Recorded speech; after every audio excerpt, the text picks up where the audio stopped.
So I think back in 2018 I had picked up these Pearl iZUMi bike shoes. So these are the X-Alp Canyon model, I believe.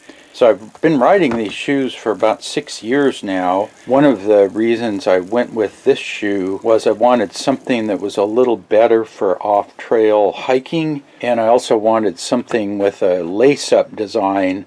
My old shoes were some Keen models that had like Velcro straps, and one of the problems with those is I couldn't attach gaiters, so I picked up some of these ultra trail gaiters here that hook over the bottom lace there, and then I had put some Velcro on the heel so you could hook the back of the gaiter down there, just to show you what that looks like here. So yeah, that was kind of my basic off-trail hiking setup. I had these trail gaiters that you could keep some of the stickers and rocks and stuff out of your shoes.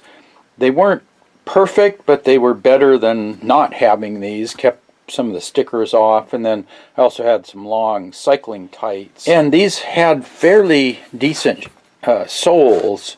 They're the SPD cleat compatible, which I run the two-sided pedals on my bike. One side has the SPD clips and the other side is a flat pedal, so that's why I like the grippy sole, so you can ride on the flats and then you can flip over when you get to the pavement and ride clipped in like that. So yeah, these shoes, they worked okay, and had I used them for mainly cycling and then hiking on maintained established trails, they probably would have done very well.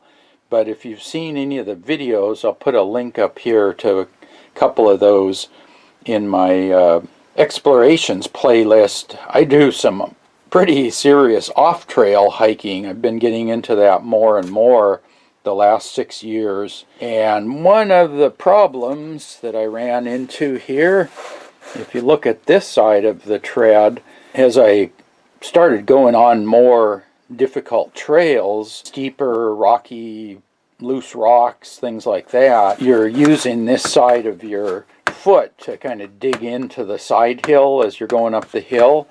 And what would happen is these tread blocks here would tear loose here along the edge, and so I'd get something like shoe glue and glue them back down, and that would hold for a few months and then they'd tear a little bit more.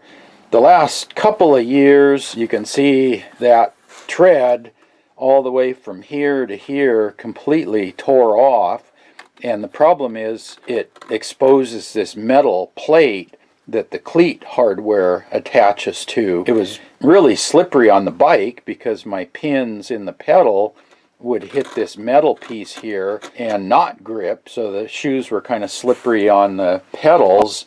And then if you were hiking across, say trying to cross a creek with rounded wet stones, you were basically metal on stone, which was really slippery, so you'd end up sliding off into the water a lot. When they were new, the soles were very grippy and they were really nice shoes to walk in, but I've probably abused them a little more than the average rider does. So I had been looking for something to replace these, and what I ended up with is a pair of these Adidas Trailcross CL Pro shoes. They're 510 rubber soles with SPD cleats. Figured I'd give those a try, and wow, these have been really great shoes. They really have a lot of grip. In fact, I've been riding on the flats on my pedal just as much as I've been clipped in, because these things stick so well to the pins in the pedal. So really impressed with the grip, and off-trail hiking up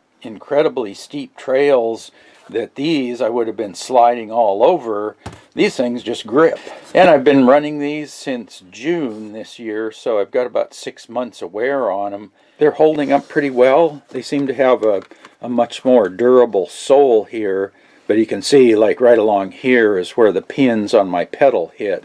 So they have this ratchet tensioning knob here that you can crank in really tight on this and this strap. This one here, like I say, is just adjustable by hand. And then if you pop that out, the straps release and you can get the shoes on and off. So they've got a little bit of ankle padding down on the sides, which makes it a little bit nicer if you're going across big rocks and you happen to hit the edge of your ankle. These are nice for off-trail hiking, and this stretchy top here really keeps dirt and rocks and sticks out of your shoes. It does not let anything in. I mean, this is stretched tight around your leg, and that's one of the things I find a little inconvenient with these shoes, is they're really hard to put on because this is so tight. It's such a tight fit. What I find is if you put the shoe over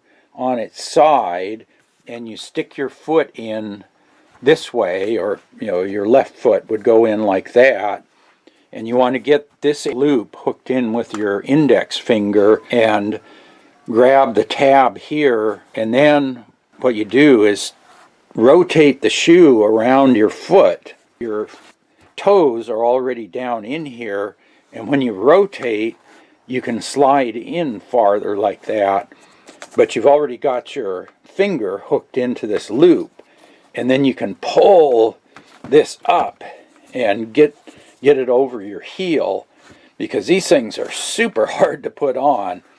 So far I've been really happy with these shoes, except for one thing. Compared to these shoes, these were very comfortable, and I started wearing these, and after an hour and a half of riding, my feet would get so sore. That's why I was riding unclipped. I thought maybe I had the cleat in the wrong spot, so I would unclip and try moving my foot forward and backward on the pedal to get a different contact spot, because it was the bottom of my foot was just burning. I tried moving the cleats a little bit, seeing if that would help, and then I figured, okay, it just needs some time, and I think I rode them about 3 months, and just my feet were not getting used to the shoes. It wasn't anything on the heel or the fit. It was just the very bottom of my feet. And so finally I decided to try a different insole in there. This is what came in there. You can see the Adidas logo there.